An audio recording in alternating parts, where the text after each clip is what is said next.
لو زهقتوا من الأكل العادي ومن الحر وقفة المطبخ الطويلة لازم تجربوا الفطيرة السريعة. تنفع الغدا عشاء بعجينة هشة زي القطن وحشوة سوبر يامي. طعمة واقتصادية بصدر فرخة واحد بس. أحلى حشو ممكن تستخدميها مع أكلات كتير جدا. الفطيرة دي أحلى من البيتزا وهشة جدا. احنا النهاردة هنعملها بحجم عائلي هتكفي البيت كله. بصوا الطعامة الحشوة كده باينة والعجينة طرية جدا جدا، بجد أحلى من البيتزا. يلا بينا على طول على الوصفة بتاعتنا. انا معايا 3 اكواب من الدقيق متعدد الاستخدامات او نص كيلو من الدقيق، ومعايا معلقة كبيرة من البيكنج باودر، ومعلقة كبيرة من السكر، ومعلقة صغيرة من الملح. تقدري تستخدمي دقيق بيتزا، دقيق متعدد الاستخدامات، وكيس من الخميرة او معلقة كبيرة من الخميرة. الكيس كفاية جدا على النص كيلو دي، جو حر والخميرة بتشتغل بسهولة. هقلب المكونات الجافة مع بعض كويس قوي. احنا عايزين بقى مكون يدي طراوة للعجينة، وهو الزيت. هنحط ربع كوباية من الزيت. اي زيت نباتي عندك ملوش ريحة قوية او طعم قوي عشان تبقى العجينة طعمها حلو. وهبتدي ادخله جوه الدقيق، اقلبه بس تقليبة كده سريعة. وبعد كده بقى هنعجن. هنضيف المية بالتدريج شوية شوية. دي مية عادية خالص من الحنفية، الجو حر فمش لازم ندفي المية. وهبتدي انزل المية شوية شوية معايا لحد ما العجينة بتاعتي تتعجن كويس. واخدمي العجينة في العجن. انا العجينة عايزاها تبقى فيها تلزيقة شوية، لما تبقى ناشفة في ايدك بعد التسوية برضو هتبقى ناشفة، فخليها فيها تلزيقة خفيفة كده. هسيبها بقى تختبر عقبال ما اعمل الحشوة.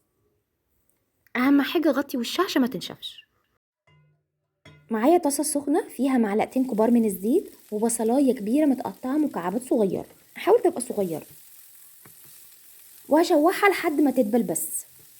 وبعد كده هنزل عليها بصدر فرخة واحد متقطع مكعبات، ويا ريت تكون مكعبات صغيرة عشان ترمي معايا في الحشوة. تمام. وهفضل اشوح فيهم لحد ما الفراخ بتاعتي تتحمر وتاخد لون حلو. انا عايزة اسويها سوا كامل. وهحط جزراية مبشورة، مش هتحسي بيها خالص، بالعكس هتدي للحشوة طعم كده مسكر وحلو.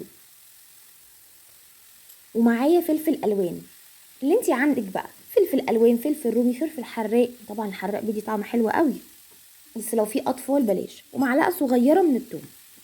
وهشوحهم مع بعض شويه لحد ما اشم ريحه الثوم.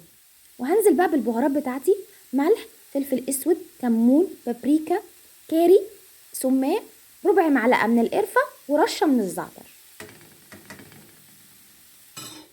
وهقلبهم مع بعض والحشوه بتاعتي خلصت.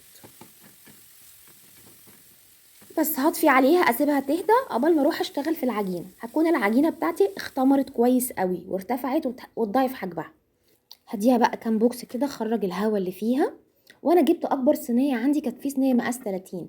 عندك صينيه اكبر منها حطي. العجينه انا عايزاها رققها قوي، هقسمها على 2 وهرققها جدا عشان لسه هي هتنفش. وهنعمل العجينه على طبقتين زي الفطير، فعشان ما نبقاش بناكل عجين مش فطير، فحاولي ترققيها بس ما تبقاش يعني تتحرق منك. وهحط الحشوة بتاعتي وهفرد الجزء التاني وهحطه على الوش واقفل كويس قوي الاطراف. وهجيب بيضة، شوية لبن صغيرين، ملح وفلفل اسود، وهدهن وش الفطيرة عشان تبقى وشها معايا حلو ومتحمر.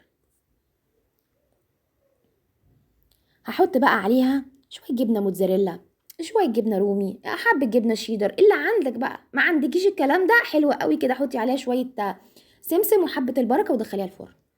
وهي بجد بتبقى طعمة جدا. ادخلها على فرن متسخن على اعلى درجة حرارة من اول ما اشتغلت عشان تطلع طرية معاكي، وتطلع بقى لونها حلو كده ومتحمر. بصوا الجمال. بس انا جيت اقلبها الجبنة لزقت في الصينية اللي قلبتها بيها. ما تعمليش زيي. هو اقطعها بقى حطي بقى جنبيها بطاطس محمرة، طبق مخلل، ممكن تعملي جنبيها سلطة كول سلو. حلوة قوي قوي قوي قوي، بجد احلى من البيتزا. وخفيفة، والجو حر، بتخلص بسرعة، نص ساعة هكوني خلصت الغدا. والحشوة دي تقدري تدخليها في أكلات كتير، مكرونة، جلاش، سندوتشات، وبألف هنا.